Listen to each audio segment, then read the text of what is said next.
ጳጳሳቱ በአባ ማትያስ በብፁዕ ሊቀ ጳጳስ በአባ ሳሙኤል በደብራችን በደብረ ምሕረት በሀገራችን በኢትዮጵያ በምንኖርባት አሜሪካ እዚህ በተሰበሰብነው ሕዝበ ክርስቲያን ላይ ለዘላለሙ ጸንቶ ይኑር አሜን። የሐዋርያት ሥራ ምዕራፍ 2 ቁጥር 14 እስከ 22። ጴጥሮስም ከአስራ አንዱ ጋር ቆሞ ድምፁን ከፍ አድርጎ እንዲህ አለ፣ እናንተ የይሁዳ ሰዎች በኢየሩሳሌምም የምትኖሩ ሁሉ ይህን እወቁ፣ ቃሌንም ስሙ።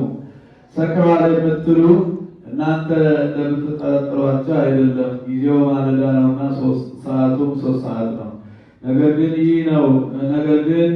ይህ ነው ነቢዩ ኢዩኤል ያለው፣ ከዚህ ዘመን በኋላ እንዲህ ይሆናል አለ እግዚአብሔር፣ ሥጋ በለበሰ ሁሉ ላይ መንፈሴን አሳድራለሁ። ወንዶች ልጆቻችሁም ሴቶች ልጆቻችሁም ትንቢት ይናገራሉ፣ ጎልማሶቻችሁም ራእይ ያያሉ፣ ዲቆንታዎቻችሁም ሕልምን ያያሉ። በወንዶችም በሴቶችም ባሮቼ ላይ ያን ጊዜ መንፈሴን አሳድራለሁ፣ ትንቢትም ይናገራሉ።